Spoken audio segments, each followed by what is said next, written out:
California keeps setting records, and at first glance, it still looks like the housing market simply refuses to break. Statewide median prices are projected to stay near record territory by 2026, and if you only follow the big headlines, you would think the story is simple. California homes are still expensive. California stays unaffordable. California just keeps climbing. But that version of the story leaves out something much more important, and for some homeowners, much more painful. Because once you stop staring at the statewide average and start looking city by city, a very different picture starts to show up. Across California, there are markets where sellers are already blinking first. Prices are being cut. Homes are sitting longer. Inventory is stacking up. Buyers are pulling back, and in some places, the market is no longer just cooling, it is sliding in a direction a lot of people did not expect to see this soon. This is not a prediction for some distant future. It is happening right now, in real time, in 2026. That is why today, we are counting down 10 California cities where home prices are dropping fast. These are places where the old momentum is fading, where overpricing is running into reality, and where homeowners who bought near the peak may be starting to realize their paper wealth is not as solid as they hoped. If you already own property in one of these markets, you need to pay attention. And if you are thinking about buying, you need to watch this all the way through. Let's get into it. Number 10. Fresno. Fresno is one of the biggest cities in the Central Valley, and for years it carried a very simple advantage. It was cheaper. That alone made it powerful. As the coast became absurdly expensive, buyers looked inland for something more attainable, and Fresno kept benefiting from that migration. It was never glamorous, but it did not need to be. It only needed to look affordable compared with places like Los Angeles, San Jose, or the Bay Area. And for a while, that was enough. Now the cracks are becoming harder to ignore. A sizable share of Fresno listings are already going through price reductions, which tells you sellers are no longer getting the easy response they expected. Home value growth has cooled sharply, and once you factor in inflation, those gains do not look like gains at all. In real terms, the market is losing strength. On top of that, prices appear stretched compared with what the local economy can comfortably support. When you line up a local median household income around the mid-$60,000 range next to a median home price nearing the upper $300,000, the affordability story starts looking a lot weaker than it did during the frenzy. And Fresno has another problem. It only works as a value market as long as buyers believe the compromise is worth it. The Central Valley gives people lower prices than the coast, but it also gives them extreme summer heat, stubborn air quality issues, and fewer high-paying opportunities once they arrive. That can still work when the savings are huge, but when prices get pushed high enough, the trade-off stops feeling like a bargain and starts feeling like a stretch. That is what seems to be happening now. Sellers who bought near the pandemic peak are finding out that the buyer pool is smaller, slower, and more cautious. The old days of listing a home and getting fast offers are fading. Fresno is not falling apart, but it is clearly losing altitude, and in a market built on affordability, that is a serious warning sign. Number 9. Bakersfield. Bakersfield is following a path that looks a lot like Fresno's, except the warning lights here are flashing even brighter. More listings are getting price cuts, the overvaluation problem looks worse, and the affordability gap is getting harder to justify. On paper, it is still one of the cheaper big markets in California, but that no longer protects it the way it once did. That is because Bakersfield was one of the big pandemic winners. Buyers came inland chasing space and lower prices. Investors jumped in. Builders expanded. Values climbed quickly. For a while, it looked like Bakersfield had finally found a durable housing tailwind. But now that the frenzy is over, the market is being forced to stand on its actual fundamentals, and those fundamentals are not nearly as comforting. The city's typical household income is still far too low to comfortably support the elevated prices created during the boom. When homes are sitting well above what the local earning base can realistically carry, something eventually has to give. And at Bakersfield, that something is increasingly price. There's also an economic layer here that makes the story more complicated. Kern County has long depended heavily on oil, and California's broader push away from fossil fuels puts that whole sector under long-term pressure. That does not mean the economy vanishes tomorrow, but it does create uncertainty, and uncertainty is poison for housing demand. If people are not sure their job base is secure, they do not stretch as aggressively to buy homes. That's why Bakersfield feels more fragile than it might look at first. It's not just dealing with weaker demand and overpriced listings. It's also trying to hold up a housing market with an economic base that doesn't inspire total confidence going forward. The result is not a dramatic, instant collapse. It's something slower and uglier. A market adjusting downward month by month while sellers keep learning the same hard lesson. The pandemic premium is no longer safe. And if you bought near the top, the odds are pretty high that your equity is not growing the way you expected. It may already be slipping. Number 8. Modesto. Modesto has become one of the clearest examples of a market quietly turning into a buyer's market while sellers are still trying to pretend it is 2021. Price reductions here are common enough to put Modesto near the top tier of California cities where sellers are having to blink. That alone tells you the mood has changed. But once you look a little deeper, the story gets even more uncomfortable. For years, Modesto benefited from Bay Area overflow. It was never the glamorous choice, but it was the practical one. Buyers who could not afford the Bay moved east, accepted the commute, and got more house for less money. That formula worked as long as the Bay Area paycheck still justified the distance. Then, remote work supercharged everything. Suddenly, people could move even farther out, save even more money, and keep their tech salary. That made Modesto look like a smart play. Now, that same wave is reversing. Some remote workers got called back to the office. Others left California entirely. The buyer surge that pushed values higher has weakened, and Modesto is left trying to support those elevated prices without the same level of outside demand. Meanwhile, homes are lingering longer. Sellers are trimming asking prices by thousands at a time. Inventory is building, and homeowners who bought during the hottest stretch of the market are starting to watch nearby comps drift lower. The city also carries quality of life concerns that matter more in a cooling market. Property crime and car theft issues are not just abstract statistics, they affect perception, and perception matters enormously when buyers have more options and more time to think. People do not like feeling as though they're making a huge financial commitment in a place with a reputation problem. That combination is what makes Modesto so vulnerable. It lost some of the remote work magic that helped carry it while still dealing with local issues that make buyers hesitate. In a hot market, people overlook flaws. In a soft market, flaws get expensive. And right now, Modesto looks like a city where those flaws are finally starting to matter again. Number 7. Riverside. Riverside spent years looking like one of Southern California's great fallback markets. You still got warm weather, you were still within reach of Los Angeles, the beach, and the broader Southern California economy. And compared with the coast, prices looked much more reasonable. That formula made Riverside extremely attractive, especially during the pandemic boom, when buyers were chasing anything that looked remotely affordable by SoCal standards. But that only works as long as the affordability advantage stays real. Once prices climb too high, Riverside starts losing the very thing that made it special. That is exactly what appears to be happening now. Price cuts are common, the market is clearly softer, and the ratio between home prices and local incomes has moved into deeply uncomfortable territory. If a typical home costs more than 6 times the median local income, that is not a market running on healthy local fundamentals. That is a market running on stretched expectations. And Riverside has another issue that is becoming harder to ignore: carrying costs.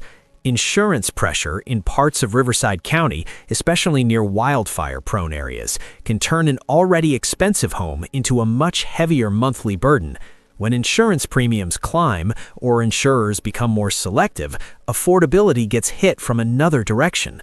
The mortgage may already be painful, but once the insurance bill jumps too, the house no longer feels like the bargain it was supposed to be. That is why Riverside feels like a market that overheated on the idea of Southern California value and is now settling back toward reality. There is still demand. It is not some ghost market, but the days of frantic bidding and easy upward momentum are fading. Buyers are more selective, sellers are less powerful. And in a city whose entire appeal was based on relative affordability, that shift matters a lot. Riverside is not collapsing, but it is correcting, and for owners who bought near the top, that distinction may not feel very comforting. Number 6. Sacramento.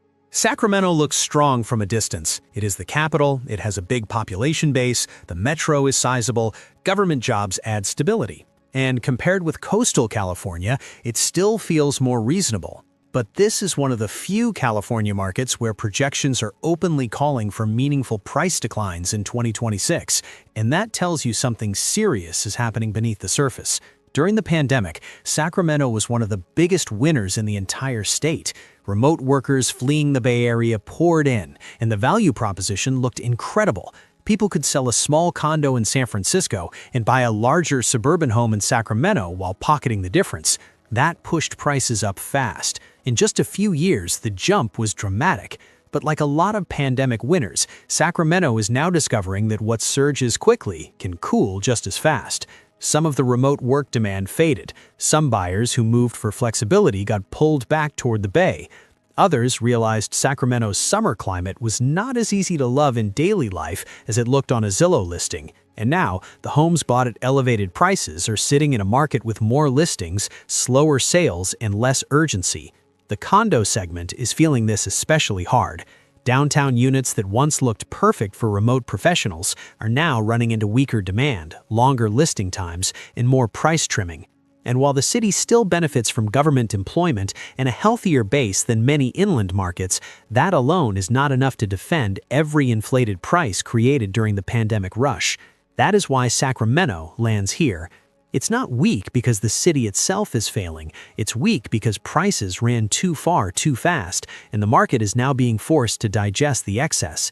A 3% plus decline on a $500,000 property is not trivial. It's real money. And when you stack that across a market full of peak-era buyers, the pressure starts to matter.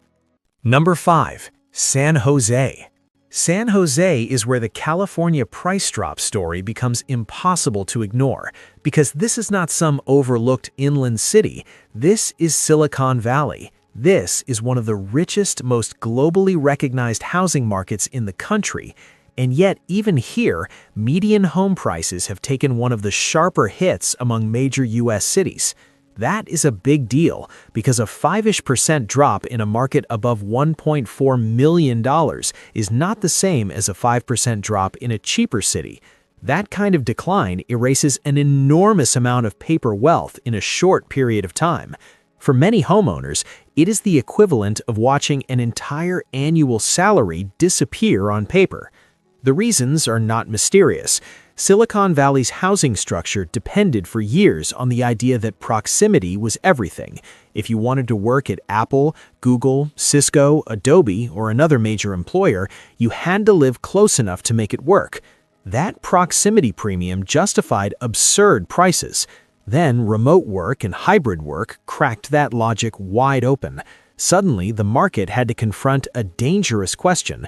If workers only need to show up a few days a week, why pay San Jose prices 7 days a week? That question changed buyer behavior. At the same time, the tech layoffs that rolled through the industry added another layer of pressure. When high-income workers get laid off, they do not just disappear from payrolls, they disappear from open houses. They step back from major purchases. They slow demand in exactly the price bands that need constant confidence to keep working. Interestingly, the very top of the market is still holding up better because ultra-wealthy buyers play by different rules. But the core market, the homes bought by upper-middle-tier tech workers and ambitious first-time buyers, is softer. The easy competition is gone. The old bidding frenzy is gone. And sellers are finding out that even in Silicon Valley, the market will not support any number forever. Number 4. Santa Clara. Santa Clara works at number 4 because it shows something that immediately gets people's attention. Prices are falling in the middle of Silicon Valley. This is not some remote California market losing steam after a short-lived boom. This is a city tied directly to the tech economy, major employers, and one of the most expensive housing regions in the country. That is exactly why the shift here matters. In March 2026, Redfin shows Santa Clara home prices down about 9.8% year-over-year, with a median sale price around $1.62 million. What makes that even striking is that homes are still selling in about 9 days, the same pace as last year. That tells you demand has not disappeared, but it also tells you buyers are no longer willing to support the same price levels they were supporting before. In other words, even a fast-moving Silicon Valley market is being forced to reset. That is what makes Santa Clara such a strong fit for this countdown. During the pandemic, in the years right after, Bay Area housing kept benefiting from extreme wealth, limited inventory, and the belief that proximity to major tech employers would always justify almost any price. But once mortgage rates stayed elevated, hybrid work became normal, and affordability got pushed beyond common sense, even strong markets started losing some of their protection. Santa Clara is a perfect example of that shift. The location is still elite, the job base is still real, the demand is still there, but the pricing power is clearly weaker than it was. And that is the deeper warning. Santa Clara is not falling because nobody wants to live there. It is falling because even highly desirable markets can overshoot. Once buyers start getting more disciplined, the old assumption that Silicon Valley homes only move one way begins to crack. That is why Santa Clara belongs this high on the list. It proves that when California's most prestigious job corridor starts showing meaningful price declines, the cooling is no longer limited to the obvious weak spots. It is spreading into places people assumed would stay protected. Number 3. Irvine. Irvine is where this countdown takes a sharper turn, because this is not a fringe California market losing steam after a temporary boom. This is one of the most polished, expensive, and carefully built housing markets in the state. Master-planned neighborhoods, strong schools, corporate campuses, clean streets, a reputation for stability made buyers treated like one of the safest bets in Southern California. That is why the shift here matters so much. When a place like Irvine starts slipping, it sends a very different message than weakness in smaller or rougher markets. In March 2026, Redfin shows Irvine home prices down about 5.9% year-over-year, with a median sale price around $1.51 million. Homes are still moving relatively quickly, averaging about 42 days on market, up from 37 days a year earlier. That combination is what makes Irvine so interesting. Demand has not vanished. Buyers still want the city, but they are no longer willing to support the same price levels with the same blind confidence. Even in a market this polished, the old pricing power is weakening. And once you zoom in, the pressure looks even more serious. In zip code 92618, home prices were down about 13.8% year-over-year, with a median sale price around $1.49 million, and homes took about 83 days to sell instead of 51. Other Irvine submarkets also look softer, with the Irvine Business Complex down 16.7% year-over-year, and homes taking around 96 days to sell. That is what makes Irvine such a strong fit at number 3. This city was built on the idea that high prices were justified by quality, planning, schools, and desirability, but even strong markets can overshoot. Once mortgage rates stay elevated, monthly payments become harder to stomach, and buyers stop believing Irvine real estate automatically deserves any number attached to it. The mood changes fast. A city that once felt almost untouchable starts looking like a place where even wealthy, disciplined buyers are pushing back. And that is the warning. Irvine is not falling because people suddenly dislike Irvine. It's falling because even one of California's most controlled, most desirable suburban markets is running into the same limit everything eventually runs into: affordability. Once that limit gets hit, the old assumption that premium markets always stay protected starts to crack. And when that happens in Irvine, it tells you this cooling is no longer confined to the obvious weak spots. Number 2. San Diego. San Diego surprises people because it feels like the last market that should be falling. Strong weather, military presence, biotech, tourism, universities, a reputation for quality of life that most cities would kill for. On paper, this should be one of the safest housing markets in America. And yet, the price data says otherwise. A meaningful decline in a market this expensive is a huge deal. When prices slip in San Diego, homeowners are not losing a few $1,000s on paper. They are losing the kind of money that could be a full down payment in many other parts of the country. That is what makes this so striking. The city did not suddenly become undesirable. It simply became too expensive for its own good. That is the core problem. Affordability finally hit a wall. During the pandemic, prices climbed so fast that even a region with relatively strong wages could not keep up forever. Once mortgage rates jumped above 6%, the monthly payment on a typical San Diego home became unworkable for a huge chunk of potential buyers. Add in insurance costs in parts of the county, especially inland areas with wildfire exposure, and the total cost of ownership gets even uglier. The condo segment is feeling this pain particularly hard. Downtown units in nearby communities are seeing longer listing times and more cuts, especially as investors realize the numbers do not work the way they used to. Mortgage costs, HOA dues, insurance premiums, and weaker rent math have all combined to make some of those properties look a lot less attractive than they did during the easy money era. San Diego is still San Diego. It is not becoming cheap. It is not becoming unwanted, but the idea that prices only go in one direction is clearly been shaken. And for owners who bought near the peak, that loss of certainty matters almost as much as the loss of value itself. Number 1, California City. And finally, number 1, California City. This place gets the top spot because it combines one of the steepest price declines in the state with one of the strangest housing stories in all of California. A lot of people have never even heard of it, which is understandable. Despite the name, California City is not some booming urban hub. It sits deep in Kern County in the Mojave Desert, and right now it is absorbing one of the harshest corrections anywhere in the state. Prices are down sharply year over year. Homes are taking far longer to sell. The median sale price has dropped into the upper $200,000 range, and the market still looks weak. But the reason this city is so fascinating is not just the decline, it is the vision behind it.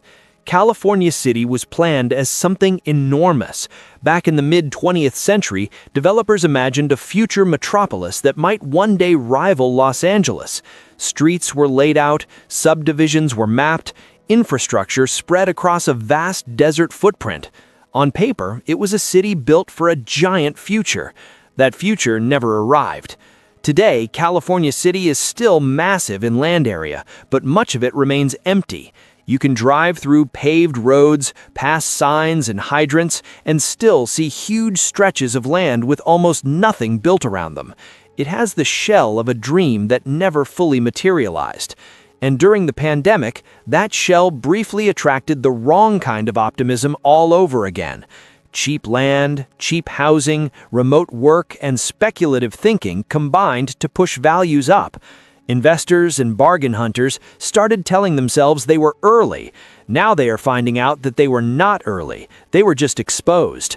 The city is remote. Amenities are limited, the local economy is thin, leaning on a few nearby institutions and not much else.